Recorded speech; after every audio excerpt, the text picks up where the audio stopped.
ስም አትጻፉ።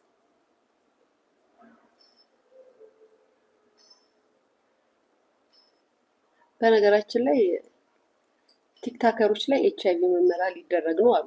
ወሬ ሰምቻለሁ። ምን ታስባላችሁ? ኢንፍሉዌንሰሮች በአጠቃላይ HIV ምርመራ ሊያደርጉ ነው በማህበር አንድ ላይ ተደራጅቶ ተብሏል።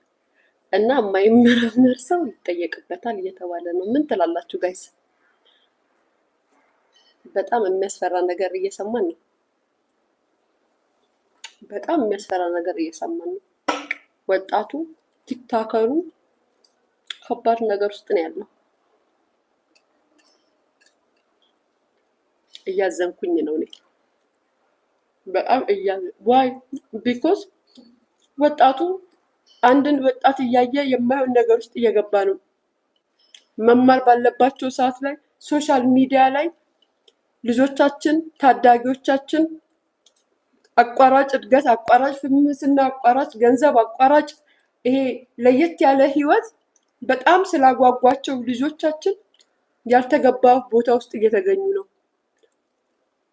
ያልተገባ ነገር ውስጥ እያደረጉ ነው።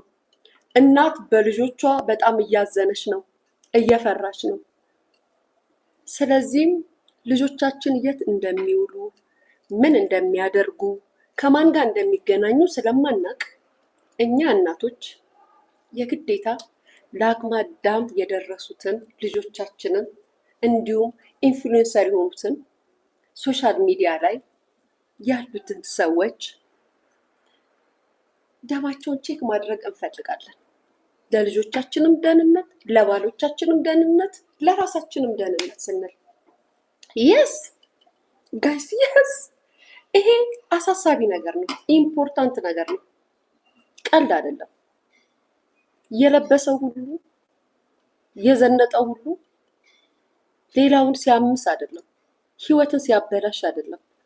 ስለዚህ በተለይ ስምና ዝና ያላቸው ሰዎች በዚህ ጉዳይ ላይ በማህበር ተደራጅተው ይህንን ነገር ቼክ አድርገው ለማህበሩ እንዲያሳውቁልን ብለን ጠይቀናል። እንግዲህ ከትንሽ ጊዜ በኋላ ውጤቱን የምናውቀው ይሆናል። ግዴታ ነው። ባይዘዌ ሳልፈልግም ምናምን ማለት አይቻልም፣ ግዴታ ነው። እና ምን ትላላችሁ በዚህ ጉዳይ? መቼም የተማረ ነው በደንብ የተመረመረ ሰው የለም እኮ አሁን ሶሻል ሚዲያ ላይ እውቀት ያለውን ነው። ጤናውን ያስጠበቀን እንኳን አሁን ነው ጤናዬን መጠበቅ የጀመርኩት። የስንዴ ዳቦ መብላት ጀመርኩ ጋይስ ለጤናዬ በማሰብ ምክንያቱም ጤናቸውን ከሚጠብቁ ሰዎች ጋርና ከተማሩ ሰዎች ጋር መዋል ስጀምር ልክ ነው። ቢግ ዲል አይደለም የኔ ፍቅር፣ ቢግ ዲልማ አይደለም። ግን ደግሞ ወጣቶቻችን ምን እያደረጉ ነው? የት እየዋሉ ነው? ልጆቻችን ከማን ጋር እያመሹ ነው? ከማን ጋር እየጠጡ ነው? ምን እየሆነ ነው የሚለውን ነገር ለማረጋገጥ ሲባል ይሄንን ማድረግ ግዴታችን ነው። ያልወለዳችሁ እናቶች ምንም አይመስላችሁ ይችላል። የወለድን እናቶች ግን ለልጆቻችን በጣም እንሳቀቃለን። ትውልድን ማዳን ይባላል። ምክንያቱም አንድ ቤት ውስጥ ወጣት ልጅ ያላት እናት አንድ ኢንፍሉዌንሰርን ወይንም ደግሞ ሶሻል ሚዲያ ላይ ፌመስ የሆነችን ሴት ስታይ ከነ አለባበሷ፣ ከነ ሂማና፣ ከነ ስታይሏ ኦ ማይ ጋድ ትምህርት ያስጠላኛል፣ አልማርም፣ ትምህርት ይበቃኛል፣ ማሚ በቃ እኔ ቲክታከር ነው የምሆነው ምናምን ትልና በአቋራጭ ፍምስና ያለና ዝና ያለ ገንዘብ ያለ ይመስላትና ከማይሆን ነገር ውስጥ ገባና ከግድግዳ ጋር ተላትንታ የወደፊት ህይወቷን በአጭር ታስቀራለች። ያ ደግሞ ለእናት እንደ እናት ያሳስበኛል። በዚህ ያሳስበኝ። ምክንያቱም እኔ ህዝብ ነኝ። እንደ ህዝብ ነው የምመለከተው። እንደ አንድ ሶሻል ሚዲያ ተመልካች ሳይሆን እንደ አንድ ኢትዮጵያዊ ህዝብ ነኝ። ቁጭ ብዬ የምታዘባቸውን ነገሮች ትውልድ መዳን አለበት። አዎ ትውልድ መዳን አለበት። አሁን መማር አለበት። ገና በ18 እና በ19 ዓመታቸው አቋራጭ ገንዘብ እየፈለጉ የደከምንባቸው 9 ወር ያረገዝናቸው ልጆቻችን በአጭር ሲቀጩ ማየት ያማል። ለዚህም ደግሞ ምክንያት ደግሞ እነማን ናቸው? ሶሻል ሚዲያ ላይ ያሉ ኢንፍሉዌንሰሮች በአቋራጭ የሚያገኙት ገንዘብ የብዙዎቻችንን ልጆቻችንን እድል እያበላሸብን ነው። ትምህርታቸውን እየተማሩ አይደለም። ምን ትላላችሁ ጋይስ? ምን ትላላችሁ? ይሄ እኮ በጣም ኢምፖርታንት ነገር ነው እንዴ ጋይስ። ይሄ በጣም ኢምፖርታንት እና አምፖርታንት ነው ጋይስ። እሺ አትሉም በዚህ ጉዳይ እንዴ? ማሪ እኔማ እንደዛ አይደለሁም። እኔ ሲጀመር ስራ የሰራው ሴት ነኝ። ስራ ሰርቼ ነው ሴት ነኝ። በዛሬ ማሚ ነኝ ነው። ይህንን ማወቅ አለብሽ። ከኔ ጋር እንዳታወዳድራቸው ማናቸው ነው። በዛሬ ደግሞ ባይ ዘ ዌይ እንገራችሁ ጋይስ ለብዙ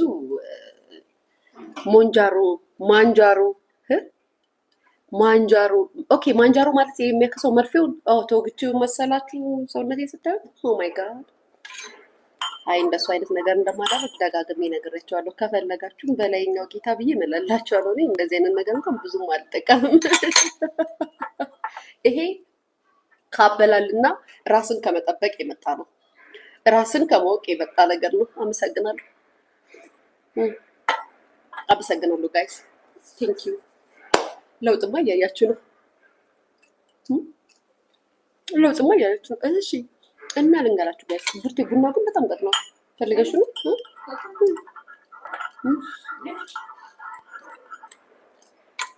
ላይ አይ በጣም ነው የቀጠነው። አውቀሽ ነው እና አለካሽው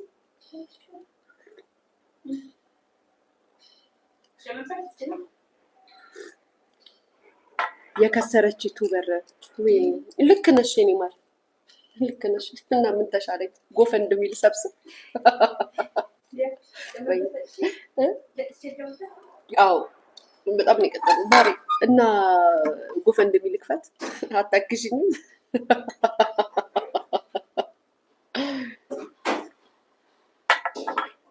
በጣም እኮ የሚገርማችሁ ጋይስ እግዚአብሔር ምስክሬ ነው። ዝም ብላችሁ ስትሰሙ ስታዩ ምናምን ነገር በጣም ነው የሚያሳዝነው። በጣም ነው የሚያሳዝነው። እናቴ ትሙት ማለት ድሮ ስናወራም ስንናገርም ብለን የምንተቸው ሴሌብሪቲ ነበረ። ሴሌብሪቲዎች እንደዚህ አድርገውን፣ ሴሌብሪቲዎች እንደዚህ ብለው፣ ሴሌብሪቲዎች እንደዚህ ብለን ነበር የምንወቅሳቸው። አሁን እኮ በነገራችን ላይ አመናችሁ ማላመናችሁ ቲክቶከሮች ያልገቡበት ቤት የለም። በጣም ነው የሚያሳፍረው።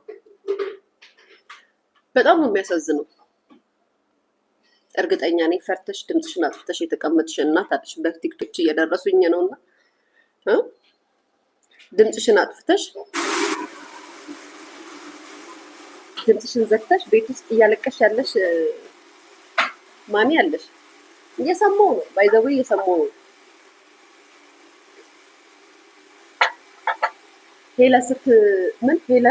ሄለን ስትጠፋ ጠፍተሽ ነበረ። አዎ ማሪ ያለ ሄለን እኮ ደም ስር አይሄድም። ለዛ ነው የኔ ፍቅር እና ታዲያ ደም ስራችን አንድ ነው ብዬ ነው የመጣው። አንድ አይነት ነን ብዬ ነው እንዴ ያለሽ። በፊት ሴሌብሬቲዎችን ነበር የምንተቸው። ያው እንደዚህ ሴሌብሬቲ እንደዚህ ያለን ማለት ነው። እንደውም አንዳንድ ሴሌብሬቲዎች የሚስቶችን መኪና ሁሉ እየያዙ ከተማው ላይ ፏ ብትን ይላሉ ብለን ስንናገር ማለት ሚስት ተቀምጣ ውጭ ያለችው ዝነኛዋ ሴት የሚስትን መኪና ሁሉ ትይዛለች እንደ ኖርማል ይታይ ነበር እያለን ተች ነበር። አሁን ግን ጋይስ ቲክቶከሮቹም አፍልተዋል። እግዚአብሔር ይጠብቀን ጋይስ። አሁን ነው እኔም አሁን ቲክቶከር ነው የምባለው ቤተሰብ።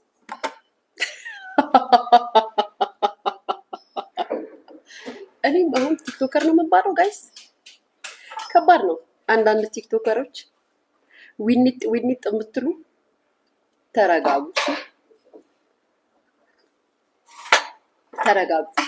ሚዲያ ላይ ይጨውልናል፣ እንነካለን፣ ስማችን ተጠራ እንባላለን፣ እንደዚህ እንባላለን፣ እንደዚህ እንላለን፣ እንከሳለን፣ እንደዚህ እንላለን ብላችሁ ሰው ቤት ገብታችሁ የምታተራምሱ ቲክቶከሮች አርፋችሁ ተቀመጡ። እየሰማሁላችሁ ነው። አርፋችሁ ተቀመጡ። ገና በወጣትነታችሁ ብዙ መስራት ስትችሉ ለምን እንደሆነ አላውቅም። የሰው ባል ላይ በቃ ሀብታም ከሆነ ለእናንተ ምንም ነው አይደለ? በዚህ እድሜያችሁ በዚህ ሰዓት ብዙ ማድረግ ስትችሉ፣ ብዙ ነገር መሆን ስትችሉ፣ መጠቀም ስትችሉ በጣም ነው የምታሳፍሩት። የምር በጣም ነው የምታሳዝኑት። ምክንያቱም ለነገሩ እናንተም ላይ አይፈረድባችሁም እኮ በጣም ብዙ በጎችና በጣም ብዙ ደደቦች ሶሻል ሚዲያ ላይ ስላሉ ያበረታቷቸዋል። ነገ የእነሱም ልጆች ወይም እነሱም ራሳቸው የእናንተን አርያ ይዘው ስለሚመጡ ትላንትና ስንናገር እንትና ተተሰደበች፣ እንትና ተዘለፈች፣ እንትና ምናምን እያላችሁ ይኸው ተተኪ እየተካችሁን ያላችሁት። ሁሉም ሚስቶች ለራሳቸው ደህንነትና ለቤታቸው ለልጆቻቸው ክብር ሲል ድምጻቸውን አጥፍተው ጸጥ ብለው ስለሚኖሩ ነው እንጂ ምናልባት ብትሰሙ ታዝኑ ነበረ። የሚያረጉትን ነገር ብትሰሙ በምጣሙ ማለት ኬኳ